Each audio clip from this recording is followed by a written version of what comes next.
Hey there, Gene Hamilton from BetterRide, here to tell you that your butt is not your third brake. There's a lot of misinformation with braking out there, and I want to set the record straight and get you riding safe, effectively, and get you going faster through braking with proper control.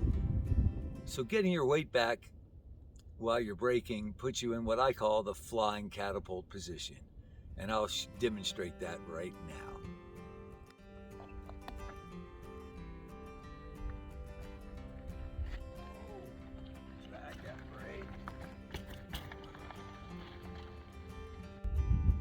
In addition to being the flat and flying catapult position, when you get your weight back while braking, you're out of position for whatever the heck's going to happen next, which is a corner usually. Why are you braking? Probably to go into a corner or over a rock ledge like I just went over. And if your weight's way back, then you got to get recentered and get ready to go. Why not just stay centered so you're already ready to go? So now I'm going to teach you how to brake effectively. So if you think about it, there's two main reasons we're braking on a mountain bike. One is to slow down, to cut speed. And that's the first type of braking on a mountain bike. And the second type of braking is to maintain our speed. Maybe we're going fast enough and we don't want to go any faster. And to do that, we're usually, quote, dragging our brakes. And both are fine, but they're obviously two different things. You know, when you're going right at the limit that you want to go, you don't want to suddenly slow down. You just want to not go faster, or maybe slowly go faster, but not super accelerate. And then when you're going at 30 miles an hour towards a corner that you can only do at 10, you better slow down from 30 to 10, and often in a short amount of distance. So those are the two main forms of braking. Either you brake to cut speed, or you brake to not go any faster. So the first kind of braking, as I mentioned, is braking to cut speed. And to cut speed, we must use that front brake. It's the main thing that cuts speed. Now, we're going to use the rear brake to assist it, but we better get darn comfortable using that front brake, because it provides anywhere from 80 to 100% of our stopping power.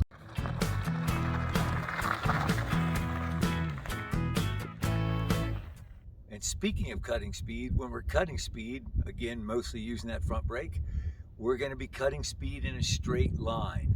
We never want to change direction and cut speed at the same time, because our tires are what really do the braking, and our tires are what really do the changing of direction, and they can't multitask too well, and we're going to overload those tires if we try to change direction and cut speed at the same time.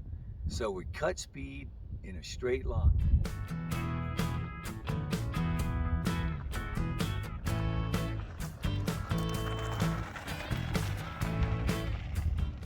And then the second kind of braking I mentioned is dragging that brake, so as we don't accelerate, or so we accelerate slowly. Now that is mostly done with the rear brake. But if the hill gets steep enough and we're going in a straight line, we can drag both the front and rear brake, and we'll need to do that on a really steep hill. The rear brake is so weak at slowing us down on a really steep hill. If I'm creeping down that hill at say 5 miles an hour and I don't want to go 6, 7, 8, 10, I'm going to have to use some front brake as well as the rear brake. But again, this is gently dragging those brakes. I'm not trying to slow down. I'm just trying to keep myself from accelerating.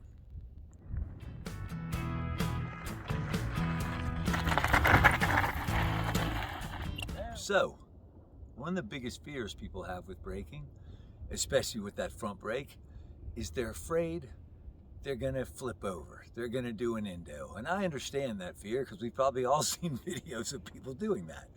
So we don't want that to happen.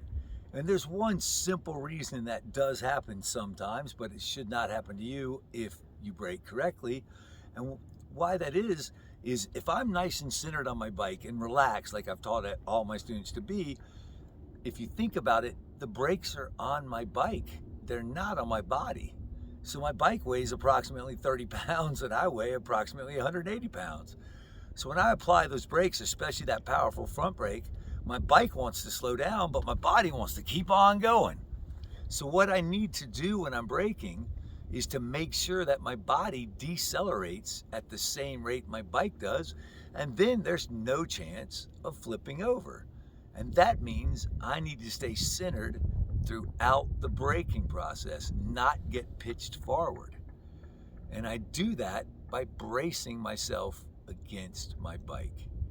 That is how we brake effectively with that front brake, is we brace our body weight against our bike using our heels. We're going to drop our heels and we're going to push against our pedal spindles, and we can drop our hands and pretend we're going to push against our handlebars, but we actually don't even push against our handlebars because all of our weight's on our pedals. And if we drop our heels and push against the pedal spindles, we will not go back and we will not go forward. We're going to stay nice and centered on that bike throughout the braking process. And that's going to keep us nice and centered for whatever we're braking for, be it a corner or a technical descent or just something so steep that we want to slow down before we go flying into it. Now we're centered and ready for that because we've simply just dropped both of our heels, dropped our butt a little bit, got our weight lower, and clamped on those brakes to slow down, and the bike slowed down at the same rate my body did, and there was no getting pitched forward.